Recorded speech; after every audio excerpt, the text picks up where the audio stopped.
Façamos hoje a leitura do capítulo 19 do livro de Isaías, da Bíblia Sagrada.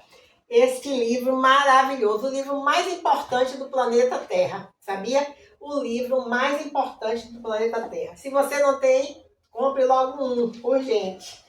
Olha, então repare, nós vamos ler hoje o capítulo 19 do livro de Isaías. Eita, palavra maravilhosa. Então vamos lá. Isaías 19, 1. Profecia contra o Egito. 19, 1. Peso do Egito, eis que o Senhor vem cavalgando em uma nuvem ligeira e virá ao Egito. E aos ídolos do Egito serão movidos perante a sua face, e o coração dos egípcios se derreterá no meio deles.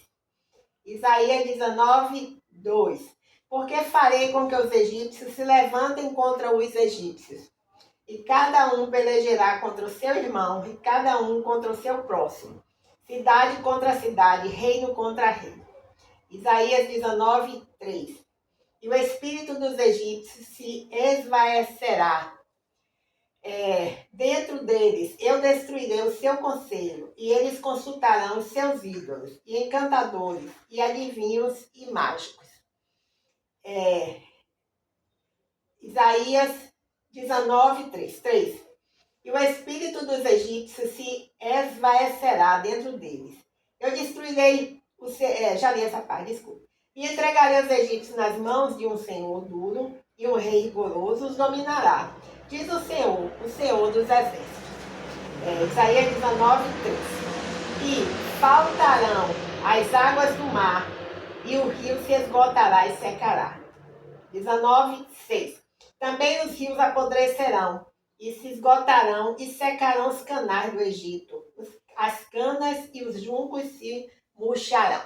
Isaías 19, 7. A relva que está junto ao rio, junto aos ribanceiras dos rios, e tudo que foi semeado junto ao rio se secarão, e serão arrancados e não subsistirão.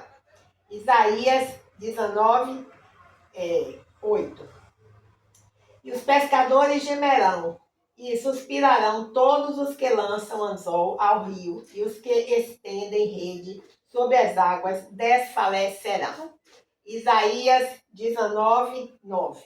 E envergonhar-se-ão os que trabalham em linho fino, e os que tecem pano branco.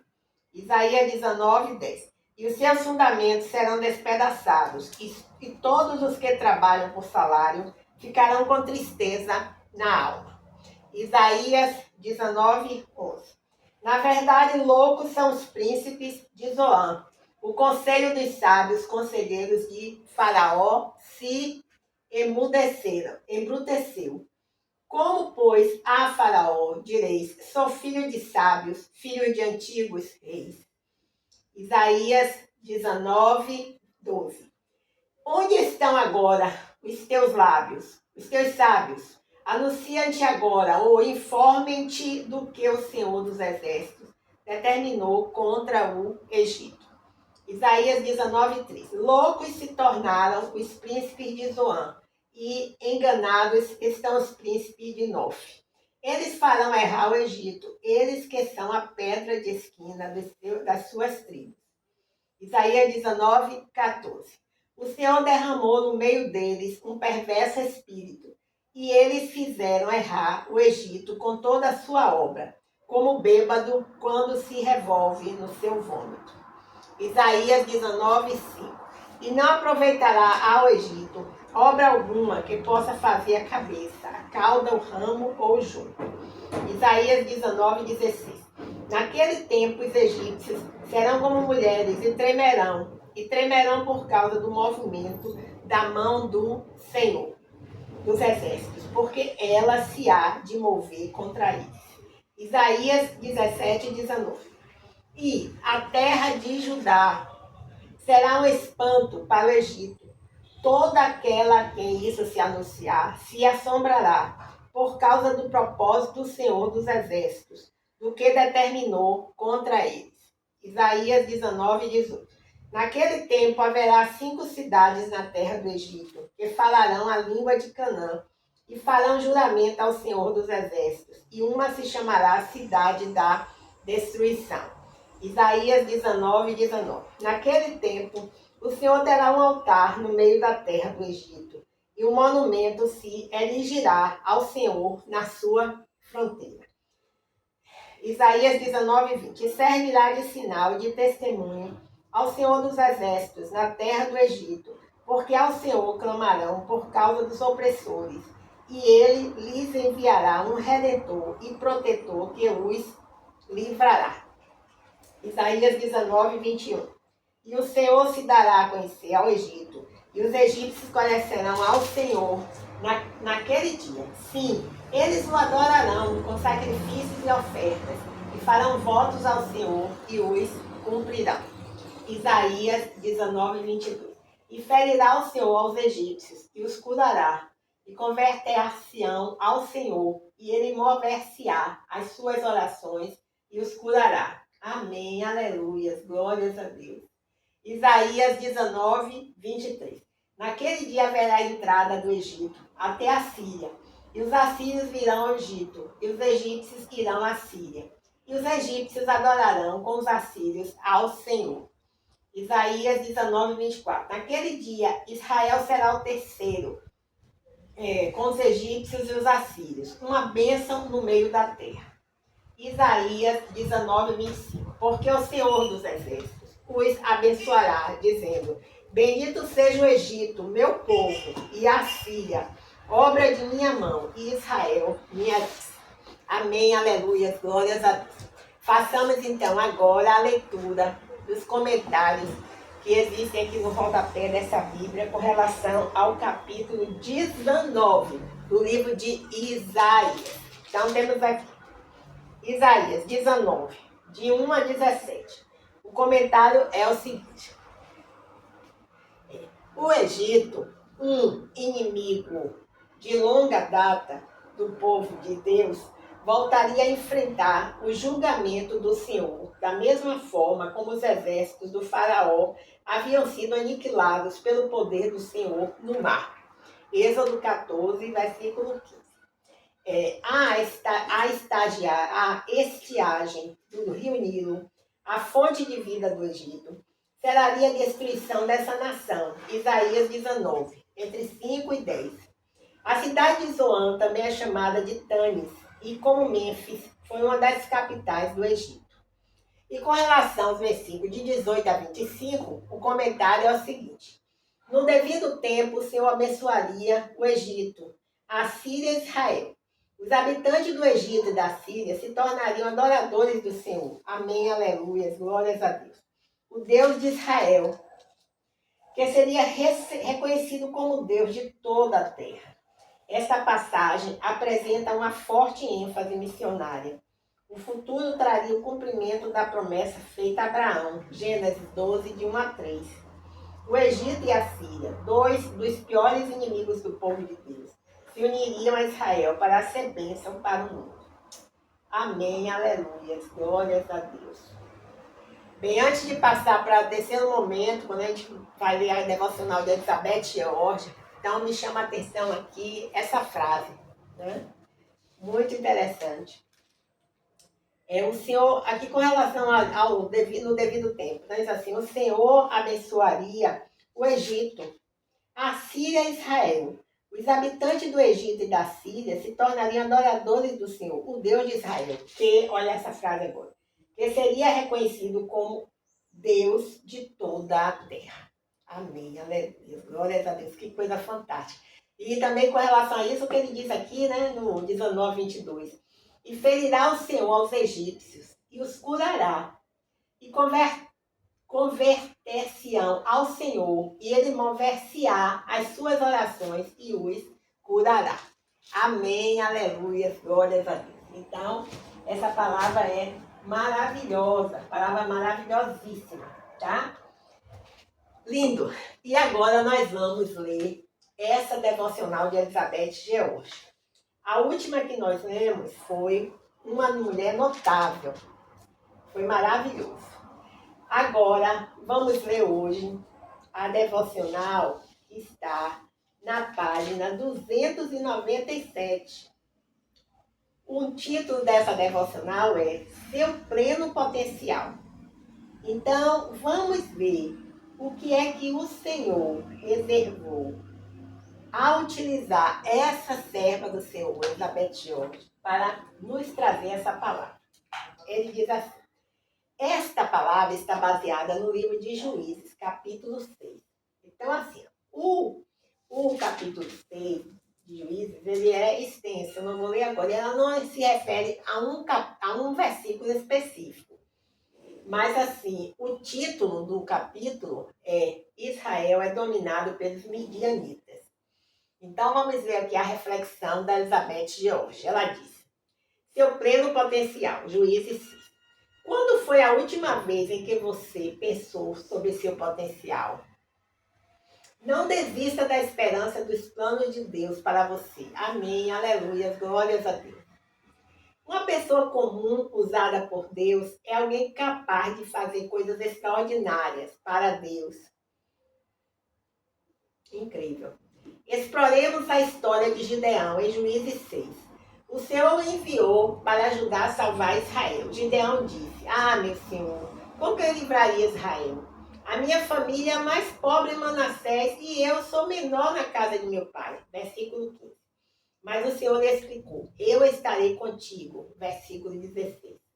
Deus viu algo especial em Gideão, algo sobre o qual nem mesmo Gideão tinha consciência. Potencial. Deus pegou um covarde temeroso e o transformou naquilo que é descrito na Bíblia como homem valente. Versículo 12. Quando Deus a chama para uma tarefa ou se tornar algo que está além da sua capacidade, é porque Ele quer que você confie em seu poder e força. Divinos. Que tarefa aparentemente impossível Deus está pedindo a você para que possa viver seu potencial plenamente? Hoje aqui pergunta, vou repetir para mim mesma e para quem estiver me escutando. Que tarefa aparentemente impossível Deus está pedindo a você e a mim para que possamos viver seu potencial plenamente? Pai, a oração de Elizabeth George. Pai, obrigada por plantar semente de esperança em meu ser. Quando estou desencorajada ou temerosa, apenas precisa me lembrar de que posso ser usada por ti para fazer algo extraordinário. Amém, aleluia, glórias a Deus. É algo extraordinário aqui, para mim, em primeiro lugar, é se humilhar, pedir perdão às pessoas que você feriu, que você magoou. E também perdoar aquelas que, porventura, reconhecerem o seu erro, se humilharem também e pedirem perdão para a gente. Isso é muito importante. Mas também, se não pedir, nós temos que perdoar do mesmo jeito. Como se elas tivessem pedido perdão, se elas tivessem pedido perdão ou não. Ok? Então, eu acho que é isso aí. Seu pleno potencial. Então, eu faço questão de ler aqui mais uma vez. Ele diz assim, ó. O Senhor enviou, Deus é alguém capaz de fazer coisas extraordinárias. Deus, uma pessoa comum, usada por Deus, é alguém capaz de fazer coisas extraordinárias para Deus. Você está falando para Deus, não é para o mundo, é para você. Aí ele vai dizer que Gideão, né? Gideão diz assim, Gideão disse: ah, meu Senhor, como livrarei eu a Israel? A minha família é mais pobre em Manassés e eu sou menor na casa de meu pai. Mas o Senhor lhe explicou: eu estarei contigo. Deus viu algo especial em Gideão, algo sobre o qual nem mesmo Gideão tinha consciência. Potencial. E aí, na oração, ela diz: Pai, obrigada por plantares sementes de esperança em meu ser. Quando estou desencorajada ou temerosa, apenas preciso me lembrar de que posso ser usada por ti para fazer algo extraordinário também para ti. Ela não escreve aqui, mas eu estou acrescentando. E porque quando nós fazemos para o nosso irmão, nós estamos fazendo para o Senhor. Não é isso? Quando nós perdoamos, pedimos perdão, estamos fazendo para o Senhor. Isso aí. Ok? Bem, e agora vamos para o nosso último momento aqui da Palavra de Deus, que é quando nós vamos, então, ler as letras daqueles hinos que foram cantados muito nas igrejas há uns 50 anos atrás, mais ou menos. Mas hoje em dia não se canta mais. Mas algumas igrejas ainda cantam, vez por outro, um ou outro assim. Mas são letras muito lindas. Como diz assim, letras cristocêntricas. Cristo é o centro das letras. Não vai muito naquela linha de que a letra diz da música, eu tenho um poder, eu vou conseguir, eu posso tudo, eu consigo tudo. Se eu tiver Deus na minha vida, entre aspas. Mas esse ter Deus na vida envolve o quê, na verdade? Compromisso. Você tem que se batizar, reconhecer seus pecados, pedir perdão ao Senhor, se batizar nas águas, receber Jesus como seu Salvador, sua vida publicamente, levantar a mão na igreja e confessar Jesus como seu Salvador de sua vida. Depois, dentro da igreja evangélica que você estiver, você tem que trabalhar um dos ministérios, preferencialmente.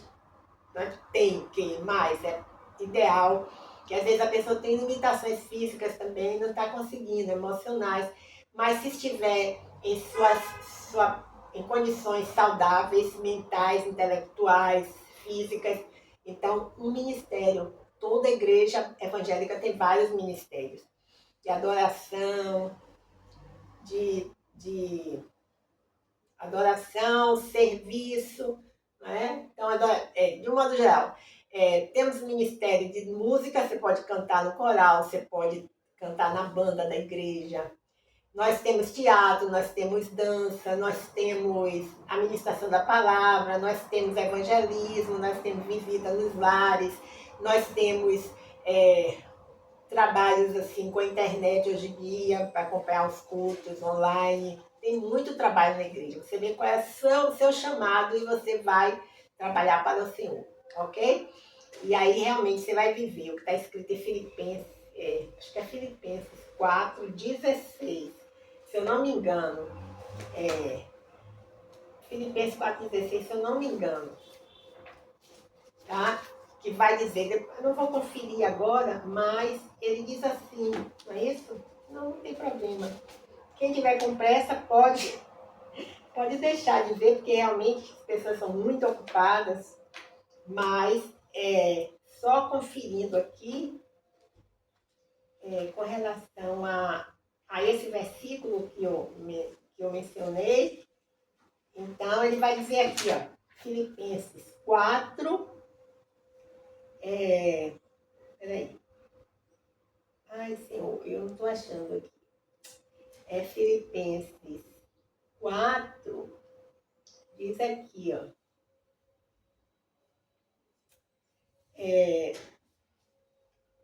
Na verdade, eu não estou localizando, viu? Mas diz assim, então verás a diferença daquele que serve e não serve ao Senhor. Então verás a diferença daquele que serve e não serve ao Senhor, tá? Bem, então vamos lá, vamos dar continuidade agora à leitura, não é isso? A leitura das letras das músicas. Ah, gente, não é Filipenses, não. Desculpa, é Malaquias. Porque às vezes nós esquecemos das passagens bíblicas, vamos esquecendo. Mas desculpa, é isso aqui, ó. Malaquias 3:18. Então voltareis e vereis a diferença entre o justo e o ímpio, entre o que serve a Deus e o que não serve. Ok? Bem, então vamos ver agora, fazer a leitura dos nossos hinos. O primeiro aqui diz, ainda há lugar. 309. E aí, quando você vai entrar no elevador, que já está cheio, você fica feliz quando alguém diz assim, vinha, ainda há lugar. Não é isso? Vamos ver se aplica aqui esse hino. Bem, ainda são 7 estrofes. Ainda há lugar. ainda há lugar. Ele fala ainda há lugar para ti, ó pecador. Ouve o convite do teu Salvador. Entra, ainda há para ti lugar. A tua vida breve vai findar, as sombras crescem. Onde vais morar? Entra, ainda há para ti lugar. 3. Eis lá no céu, Jesus nos preparou bodas festivas e nos convidou. Entra, ainda há para ti lugar. 4. A multidão que salva lá já está. Vem, pois, te espera a ela te ajuntar. Entra, ainda há para ti lugar. 5. Vês tu a porta aberta por Jesus? Ele te chama, vem para sua luz. Entra, ainda há para ti lugar. Enche-se a sala, vem sem demora. Quem se descuida perde o seu lugar. Entra, ainda há para ti lugar. Ali se encontra gozo, paz sem fim. Glória te espera, a luta terá fim. Entra, ainda há para ti lugar. Assina JAS. E agora o 320 também não tem refrão. São 7 estrofes. Diz assim: seguir a Cristo. Queres tu seguir a Cristo e andar na sua luz? Pelo mundo sempre visto, por levar a sua cruz? 2. Queres hoje dar o passo para seres um cristão? Vem, quebranta triste laço do pecado e sedução. A cidade na montanha não se pode esconder, também até tamanha que a vida deu poder. 4. Amas tu a Jesus Cristo, que por ti sua vida deu? Vem então, declara isso, júbilo terás no céu. Vê bem o teu intento, custa a tua vida, sim. Não resistas, com alento vem a Cristo a luz sem fim. Vem, confessa teus pecados junto à cruz do Salvador. Pede graça de segui-lo com coragem e amor. Considera o grande gozo que no céu espera, sim. Aqui lutas, lá repouso, galardão terás sem fim. Assim deve vir. Bem, vamos ler só 2 hinos hoje, ok? Então, na verdade, eu esqueci até de fazer a oração inicial, mas nós vamos fazer agora. Então, vamos agradecer ao Senhor pelo privilégio, pela honra. É uma honra poder ler esta palavra, não é? É uma honra poder ler esta palavra. Então, nós vamos aqui ler, orar ao Senhor agradecendo por esse momento maravilhoso. Hoje a nossa oração é essa. Obrigada, Jesus. Obrigada, Jesus. Obrigada, Jesus. Obrigada, Jesus. Obrigada, Jesus. Não é isso? Só temos que agradecer a Ele o tempo todo pelas maravilhas que Ele tem feito em nossas vidas. Vamos cantar agora um louvor que diz assim, ó. A tua palavra escondi, guardada no meu coração, pra não pecar contra ti, Senhor. A tua palavra escondi,